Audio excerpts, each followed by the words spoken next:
जो हेल्थ के आपके एक्सपर्ट हैं, अस्पताल है, वो आपको बताता है कि ये बीमारी है आपको, इसके लिए आप ये दवाई हासिल कर सकते हैं। दुनिया भर के डॉक्टर्स ने, वर्ल्ड हेल्थ ऑर्गेनाइजेशन ने इस वायरस से निपटने के लिए कुछ वैक्सीन्स का प्रोसेस स्टार्ट हुआ और पाकिस्तान के drug regulatory authority of Pakistan हो या हमारे डॉक्टर्स हो, उन्होंने वैक्सीन्स को कंफर्म किया कि ये तमाम वैक्सीन्स आपकी सेहत के लिए बेहतर है और अगर आप ये वैक्सीन लगाएंगे तो आप कोरोना वायरस के तकालीफ से बच पाएंगे।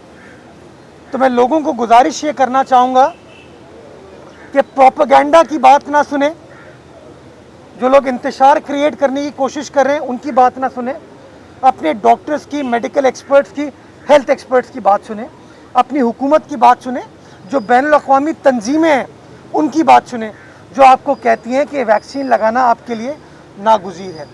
मैं तमाम लोगों को जो कि बार बार बंदिशों के हवाले से तनकीद करते हैं, मैं उनको बताना चाहूँगा कि अगर अमेरिका में तमाम चीज़ें खुल गई हैं अब, तो वो इसलिए खुली हैं कि अमेरिका की 70% आबादी को वैक्सीनेट कर दिया गया। अगर मुत्तहदा अरब इमारात में चीज़ें खुल गई हैं या खुलने की तरफ जा रही हैं, तो वहाँ पर उनकी आबादी के बड़े तनासुब को वैक्सीनेट कर लिया गया। अगर यूरोप में अब चीज़ें खुलने की तरफ जा रही हैं, तो वहाँ पर भी वैक्सीनेशन के प्रोसेस को यकीनी बनाया गया। और चीन की मिसाल आपके सामने है कि वहाँ पर भी यही वैक्सीन जो आपको यहाँ लग रही है, ये वैक्सीन वहाँ पे लगी है। तो मैं लोगों को एक गुजारिश करना चाहूँगा कि अगर आप हुकूमत का साथ देंगे और बड़े पैमाने पर अपने आप को वैक्सीनेट कराएंगे, तो हुकूमत के लिए आसान होगा कि वो बंदिशें ना लगाए और हम चीज़ों को खोलने की तरफ चले जाएं। मैं तमाम अपनी सनत के मालिकान को, इनके एसोसिएशन को यकीन दहानी कराना चाहूँगा कि हुकूमत आपके साथ खड़ी है। आप अपने वर्कर को कायल करें कि वो बड़े पैमाने पर वैक्सीन लगवाए, ताकि हम सब इस मनहूस वबा से तहफ़्फ़ुज़ हासिल कर सकें। वैक्सीन अवेलेबल है, बड़े पैमाने पर अवेलेबल है। और आज कुछ ताजिरों ने जो शिकायत की है कि वह रजिस्ट्रेशन 30 साल से ऊपर लोगों के, चूँकि कोड नहीं आ रहा, तो 30 साल से ऊपर के वर्कर्स की अभी तक वैक्सीनेशन यहाँ पर नहीं हो पा रही है, वो सुस्त रवि का शिकार है। तो इंशाअल्लाह वो मामला भी हम NCOC से बात करेंगे, क्योंकि सिंध गवर्नमेंट ने फ़ैसला ये किया है। और बिलखुसूस जो हमारे फ्रंट लाइन के लोग हैं, पुलिस वाले हों, रेवेन्यू स्टाफ हो, यहाँ पर रेंजर्स के एहलकार मौजूद हैं, ये लॉ इन्फोर्समेंट के जो एहलकार हों, ये हमारे फ्रंट लाइन है। हमारे डॉक्टर्स, हमारे हेल्थ वर्कर्स हमारे फ्रंट लाइन है। वो लोग जिनको कोई ना कोई बीमारी है, कोई कोमॉर्बिडिटी है, उनको मैं समझता हूँ कि उम्र की रिस्ट्रिक्शन नहीं होनी चाहिए और हमको वॉक इन कर देना चाहिए सबके लिए कि शहरी आएँ, वैक्सीन अवेलेबल है, अपना ID कार्ड दे, रजिस्ट्रेशन हो, वैक्सीनेट हो और वो जा सके। तो मैं समझता हूँ थोड़ी सी NCOC को इस हवाले से नरमी करने की ज़रूरत है और इंशाअल्लाह सिंध गवर्नमेंट NCOC के सामने ये बात करेगी।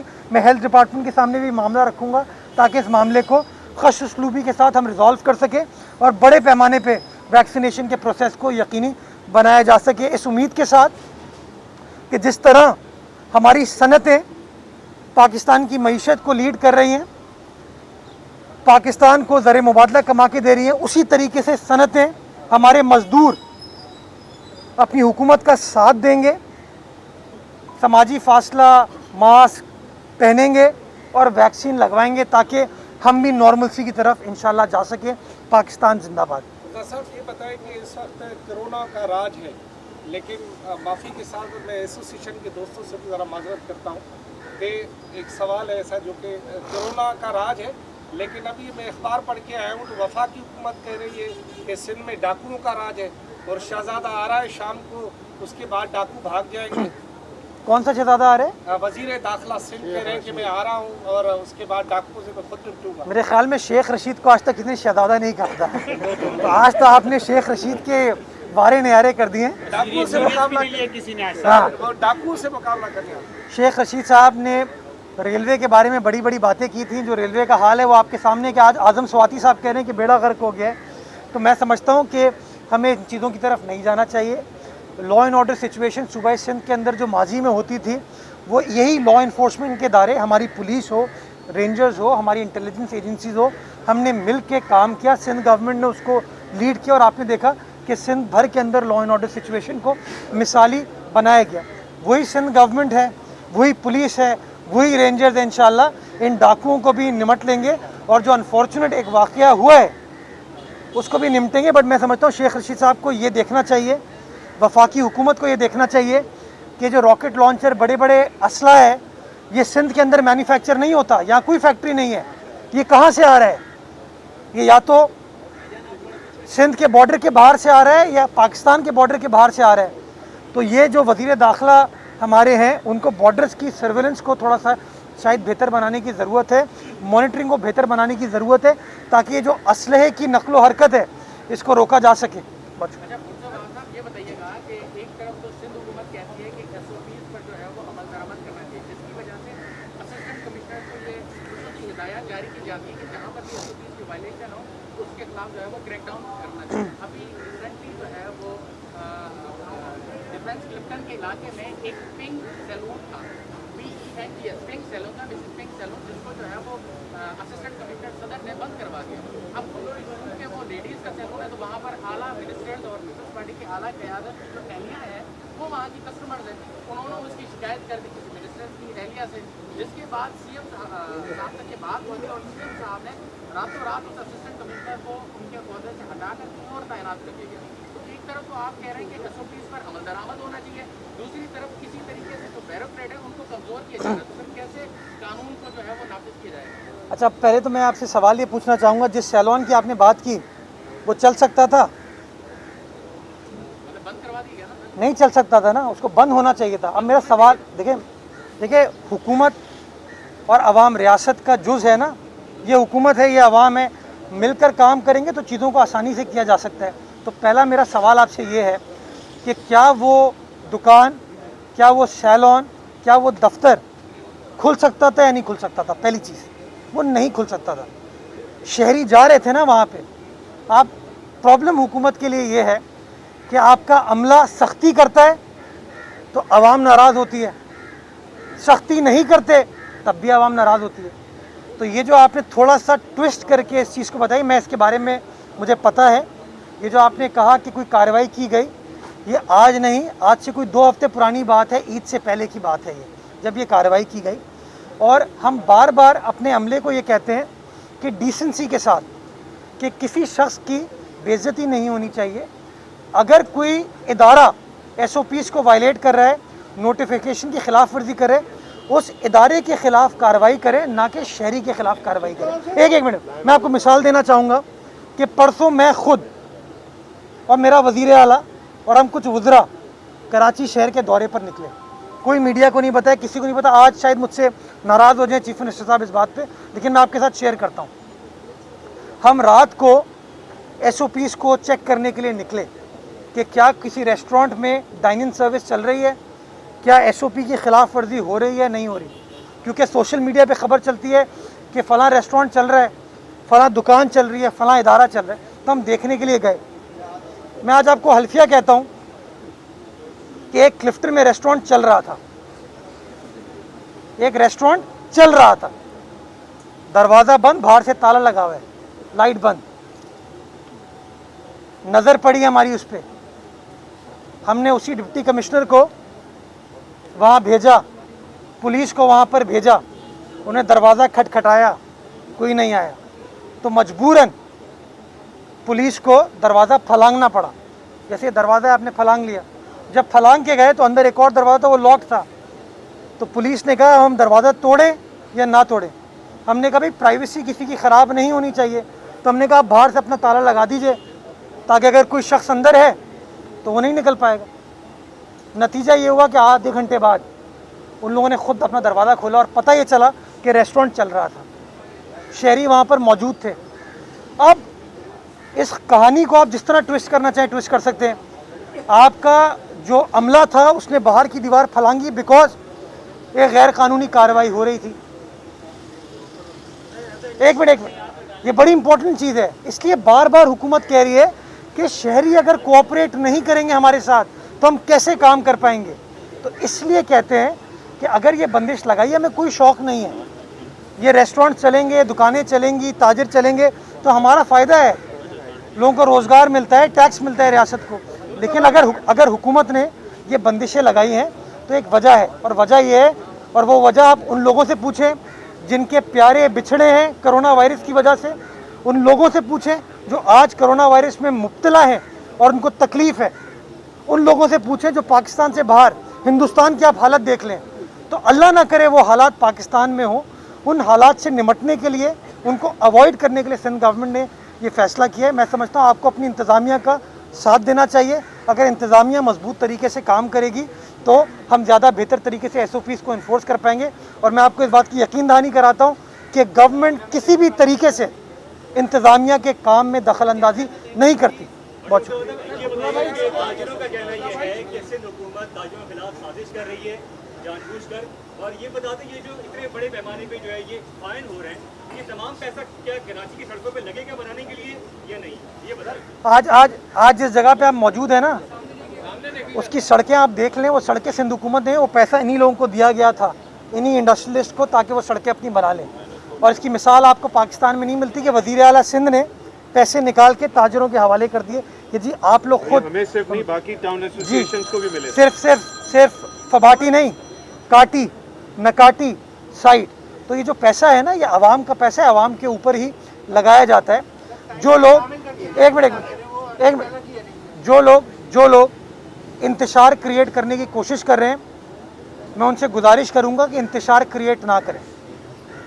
ये मुंतशिर करने की सियासत जो है ना इस शहर में, उसने बड़ा नुकसान पहुंचाया है इस शहर को।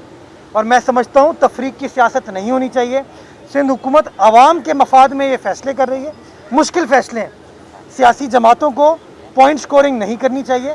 जब लाहौर के अंदर, अभी लाहौर में पॉजिटिविटी रेशो कम हुआ है, कराची में पॉजिटिविटी रेशो बढ़ा है, गालिबन 14% है या 13% है पिछले 24 घंटे का। लाहौर में ये पॉजिटिविटी रेशो कम हुआ है। कैसे कम हुआ? कि लाहौर की इंतज़ामिया ने चीज़ों को बंद किया। जब लाहौर की इंतज़ामिया ने चीज़ों को बंद किया तो कोई ताजिर आपको प्रेस कॉन्फ्रेंस करते हुए नज़र आया? वहाँ पे जो पीपल्स पार्टी के अहलकार हैं, हमारे ओहदेदार हैं, उन्होंने कोई प्रेस कॉन्फ्रेंस की कि लाहौर के ताजिर के ख़िलाफ़ साजिश हो रही है? या नून लीग वालों ने इस तरह की बयानबाजी की? यह अफसोसनाक अमल है हमारे मुखालफों का कि वो अपनी सियासी पॉइंट स्कोरिंग के लिए, हुकूमत को नीचा दिखाने के लिए इसको पोलिटिसाइज़ कर रहे हैं। ये सियासी मामला नहीं है, ये सेहत का मामला है, और सेहत से बढ़कर कुछ नहीं है। जी आते हैं, ये करके मैं आपके पास आ रहा हूँ। भाई जब वज़ीर आज़म आते हैं कराची तो अमूमी तौर पर वज़ीर आला सिंध को नज़रअंदाज कर दिया जाता है। आज वफाकी वज़ीर दाखिला भी आ रहे हैं और वो सिंध की सूरत हाल का जायज़ा लेने के लिए आ रहे हैं। तो क्या आप लोगों के दरमियान कोई बातचीत हुई है कि वो शाम में जो मीटिंग्स करेंगे उनमें वो वज़ीर आला से भी मुलाकात करेंगे, सूबे के चीफ तो वो हैं? देखिए, हालात ख़राब जो इंसिडेंट हुआ था वो शिकारपुर में हुआ, लेकिन वज़ीर दाखिला शिकारपुर नहीं जा रहे, वो कराची आ रहे हैं। कि कराची में आप मीडिया माशाल्लाह उनको कवर करेगा। वज़ीर आला सिंध तो शिकारपुर में सुबह मौजूद थे, सुबह 9 बजे, अपने IG के साथ, अपनी पुलिस के साथ, अपनी आवाम के साथ। तो ये कमिटमेंट है सिंध हुकूमत की। वज़ीर आला सिंध शिकारपुर से आने के बाद बदीन में, जो बदीन की आवाम ने पाकिस्तान पीपल्स पार्टी के उम्मीदवार को बेहतरीन तरीके से जो कामयाब कराए, जो मैं समझता हूँ लैंडस्लाइड विक्ट्री हुई है, उस हवाले से चेयरमैन पीपल्स पार्टी बिलावल भुट्टो जरदारी साहब बदीन जा रहे हैं, मुराद अली शाह साहब बदीन जा रहे हैं। तो मेरे ख्याल में आज तो शायद वो अवेलेबल नहीं होंगे, और ये प्रोग्राम भी आज से कोई 3-4 रोज़ पहले डिसाइड हो चुका था कि आज उनको बदीन में होना है। ये करके आ रहा हूँ। ये बताएं कि मौलाना फजल रहमान पीपल्स पार्टी की क़यादत से नाराज हुए। कल उसने प्रेस कॉन्फ्रेंस में ये वाज़ेह कहा है कि पीपल्स पार्टी की क़यादत अनमेच्योर है, जिसकी वजह से उनसे रास्ते नहीं हो रहा। हेल्थ के पॉइंट ऑफ व्यू से लेने पॉलिटिकल तो चलते हैं। फजल रहमान साहब की हेल्थ के बारे में एक मिनट, साफ़ी जो खड़े,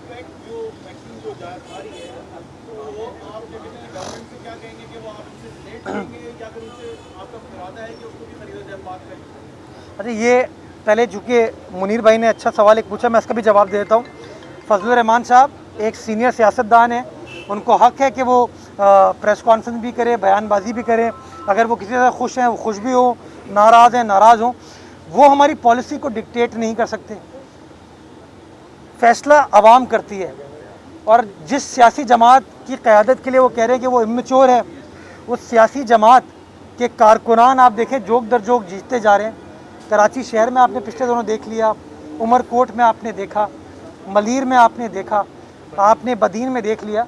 ये शो करता है कि आवाम किसके साथ खड़ी है। तो मैं समझता हूँ ये बड़ा कैटेगोरिकली इस चीज़ को क्लियर कर देता है कि आवाम जो है वो नौजवान क़यादत के साथ खड़ी हुई है। और उम्र की वजह से जस्ट बिकॉज किसी की उम्र कम है, किसी को ये कह देना मैं समझता हूँ गैर मुनासिब बात है।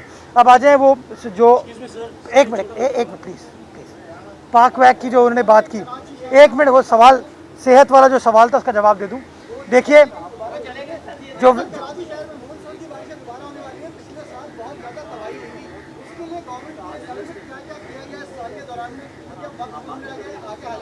इसके लिए मैं सिर्फ ये जवाब देना चाहूँगा, जब कोई अच्छा होता है तो पीटीआई कहती है हमने किया है, जब कुछ बुरा होता है तो कहते हैं सिंध हुकूमत जिम्मेदार है। तो जब तक बारिश के अलामात थे तो वो लोगों को वरगला रहे थे कि कोई सिंध हुकूमत ने काम नहीं किया। जब आसार टल गए तो फिर वापस आ गए कि हम ये कर रहे हैं, हम वो कर रहे हैं, हम ये कर रहे हैं। इन लोगों को ये फैसला कर लेना चाहिए कर क्या रहे हैं। जो नालों की क्लियरेंस के हवाले से 25 करोड़ रुपए वज़ीर आला सिंध ने केएमसी के हवाले किए, सिंध हुकूमत ने हवाले किए ताकि आप नालों को क्लियर कर सकें। सॉलिड वेस्ट एक बड़ा मसला है शहर का, और सॉलिड वेस्ट के अंदर एक रुकावट ये थी कि पूरे शहर के अंदर सॉलिड वेस्ट का काम नहीं हो रहा था। डिस्ट्रिक्ट सेंट्रल जहाँ मौजूद है यहाँ पर सॉलिड वेस्ट नहीं था, डिस्ट्रिक्ट कोरंगी जहाँ पर और सनतें हैं वहाँ पर भी सॉलिड वेस्ट का काम नहीं था। तो अच्छी चीज़ ये हुई है कि उनके कॉन्ट्रैक्ट, उनके टेंडर का प्रोसेस स्टार्ट हो गया है, टेंडरिंग चल रही है और इंशाल्लाह अगले 30 रोज़ में इन दोनों डिस्ट्रिक्ट को भी सॉलिड वेस्ट के हवाले से मैनेज करना शुरू कर दिया जाएगा। तो कराची के अंदर ओवरऑल जो कचरे की सिचुएशन है उसमें बेहतरी आएगी, और नेचुरली जब कचरे की सिचुएशन में बेहतरी आएगी तो आपके जो नाले हैं जो क्लॉग होते हैं आप उनको भी ठीक करने में अपना किरदार अदा कर पाएंगे।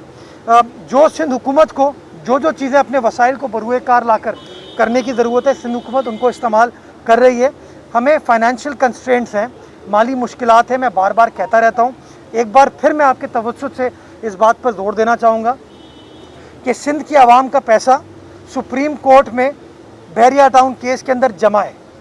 उस पैसे को अगर आप सिंध गवर्नमेंट के हवाले कर दें तो सिंध गवर्नमेंट उस पैसे को मलीर के लिए, कराची के बाकी अजला के लिए और सिंध के बाकी अजला के लिए इस्तेमाल करने का प्रोसेस स्टार्ट कर सकती है। जो हमें अभी फाइनेंशियल क्रंच है हम उससे निकल सकते हैं। अगर सुप्रीम कोर्ट चाहती है कि जी उसको मॉनिटर करे उस काम को, हम उसके लिए भी तैयार हैं।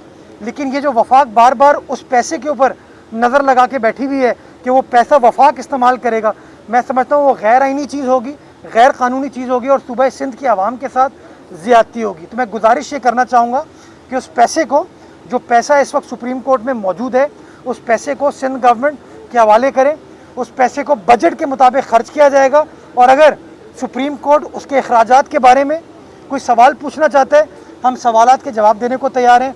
उस काम की मॉनिटरिंग करना चाहता है हम उसके लिए भी तैयार हैं, बिकॉज हम खुश होंगे अगर सुप्रीम कोर्ट का कोई मुअज़्ज़िज़ जज उसको मॉनिटर कर रहा है तो कल को नैब, शैब, FIA या वफाकी हुकूमत जो हमको तंग करती है, हमारे अफसरान को तंग करती है, वो तंग नहीं कर पाएंगे। तो मैं समझता हूँ बड़ा अच्छा तरीका है कि कराची में तेज़ी के साथ हम काम भी कर पाएंगे, पैसा भी अवेलेबल है और सुप्रीम कोर्ट के जज साहब उसकी निगरानी भी कर सकते हैं। तो एक अच्छा वाई मीडिया मैं समझता हूँ निकल सकता है, प्रोवाइडेड कि वफाकी हुकूमत अपनी साजिशें ख़त्म करे और सुप्रीम कोर्ट कानून के मुताबिक वो पैसे सिंध हुकूमत के हवाले करे, उसको बजट करें, सिंध असम्बली के इजलास से उस बजट को मंजूर कराएं, ट्रांसपेरेंट तरीके से उसके खराजात किए जाएंगे। पब्लिक प्राइवेट जो मनसूबा है ये काम के साथ जो मिलकर आप काम कर रहे हैं वो डिलीवरी कर रहे हैं। Thank you. तरक्याती काम भी हो रहे हैं, वैक्सीनेशन सेंटर बन रहे हैं। सर साइट के लिए क्या सोचा? साइट की 13+2 15 सड़कें हैं जिसकी टेंडरिंग हो चुकी है। अगर ये मॉडल चल रहा है तो वहाँ पे भी यही मॉडल क्यों नहीं? मैं बताता हूँ, मैं आपको बताने की कोशिश ये कर रहा हूँ कि जो साइट के सनतकार हैं वो मेरे पास भी आए थे, वो हमारे बाकी वज़रा के पास भी आए और वो वज़ीर आला सिंध से भी हमने उनकी एक मुलाकात की। उस मुलाकात में उन सड़कों को तय कर लिया गया कि ये सड़कें जहाँ पर इमीडिएट काम करने की ज़रूरत है। वो काम करने का प्रोसेस स्टार्ट हुआ, पैसों को एयर मार्क कर दिया गया, उसकी टेंडरिंग हो चुकी है, कॉन्ट्रैक्ट उसका अवार्ड हो चुका है। उसका नहीं, 1 साल, ये थोड़ी सी मैं इससे इत्तफाक नहीं करूँगा आपकी। पैसे वो हमारे यहाँ जब लोग मीडिया में देखते हैं कहते हैं भाई ऐलान हो गया। देखिए ऐलान करने से चीज़ें नहीं चलती, उसका एक प्रोसीजर होता है, वो प्रोसीजर फॉलो नहीं करते तो फिर नैब सवाल पूछता है या कोई कोर्ट सवाल पूछ लेता है। तो इसलिए तमाम प्रोसेस का मुलाजिम का मसला है। अच्छा आप मुझसे बहस करना चाहें, मैं आपसे बहस नहीं करना चाह रहा। मुझे पता है तो इसलिए मैं आपको सब पता है, हमें कुछ नहीं पता। चलें थैंक यू, ठीक।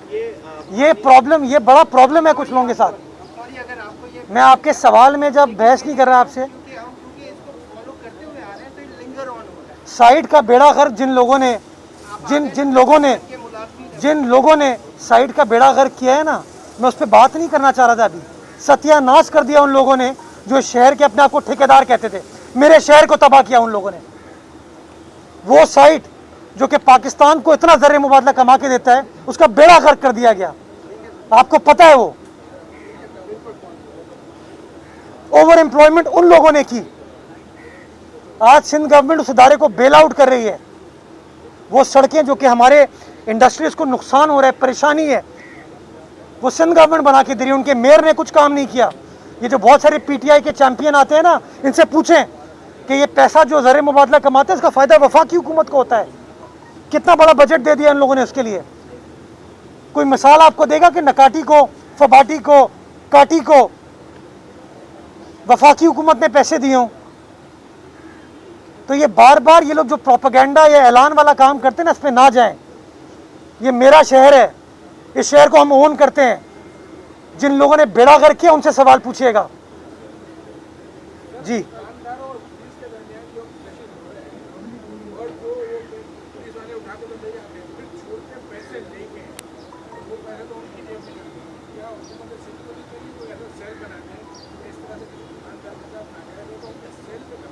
मैं समझता हूँ तमाम शहरी भाई पैसे ना दें, लेकिन प्रॉब्लम यही है शहरी गलत काम करता है, उनको मौका मिलता है, या तो कंप्लेन करें ऑफिशियली आके गवर्नमेंट को बताएं। मैं अपने आप को हवाले करता हूं आपके, मुझे आप सबूत दीजिए कि फ़लाँ दुकानदार से फ़लाँ पुलिस वाले ने पैसे लिए। वो दुकानदार कंप्लेन करे, ऑफिशियली कंप्लेन करे, दुकानदार कंप्लेन करे, वी विल टेक एक्शन। लेकिन मैं सबसे यही गुजारिश करता हूं कि अगर गलत काम नहीं करेंगे, वो एसओपी की खिलाफ वर्जी नहीं करेंगे, शटर बंद करके उस चीज़ को नहीं चलाएंगे या 6 बजे के बाद चीज़ को चलाएंगे, तो फिर वो अनफॉर्चुनेटली लोग उससे उस ज़्यादती से और ज़्यादती करते हैं। तो अगर हम अगले 10-12 रोज़ ये चीज़ें ना करें और डिसिप्लिन तरीके से काम करें, तो मैं समझता हूँ ना पुलिस ये चीज़ कर पाएगी, ना इंतज़ामिया ये चीज़ कर पाएगी।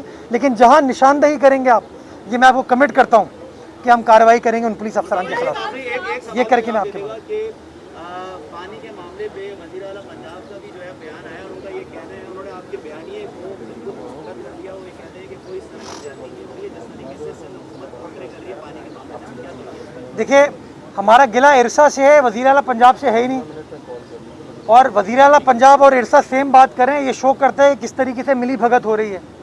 आप अभी चले जाइए कोटरी, आपको सिचुएशन नज़र आ जाएगी पानी की।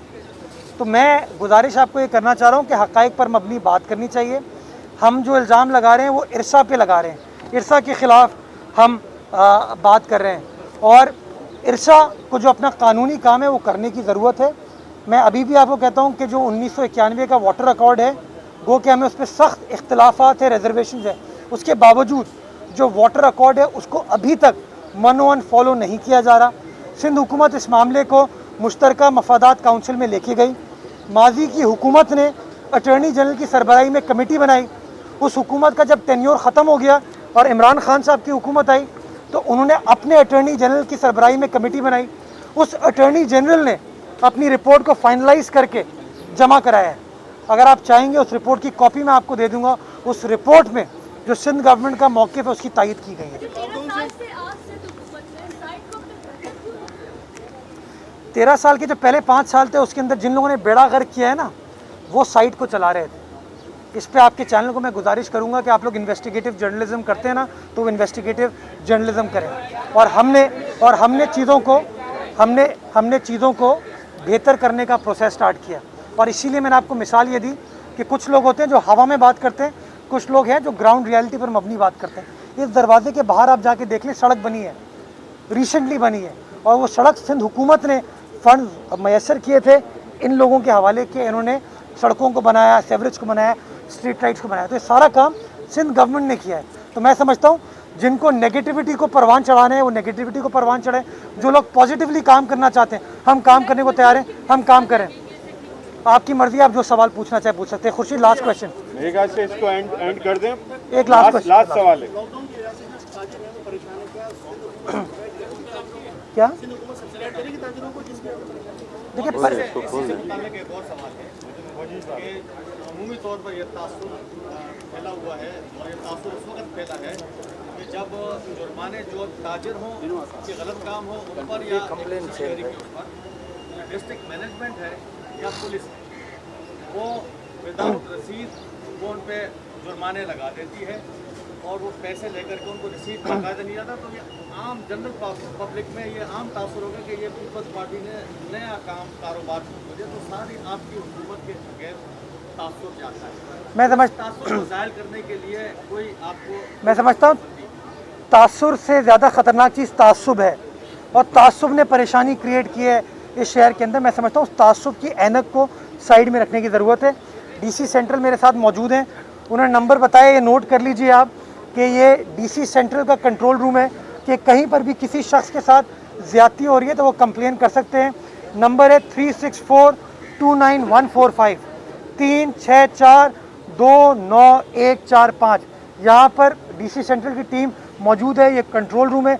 जिस शहरी के साथ कोई प्रॉब्लम है वो कॉल कर सकता है। बहुत शुक्रिया। अल्लाह ताला हम सबको तौफीक दे बेहतरी करने की।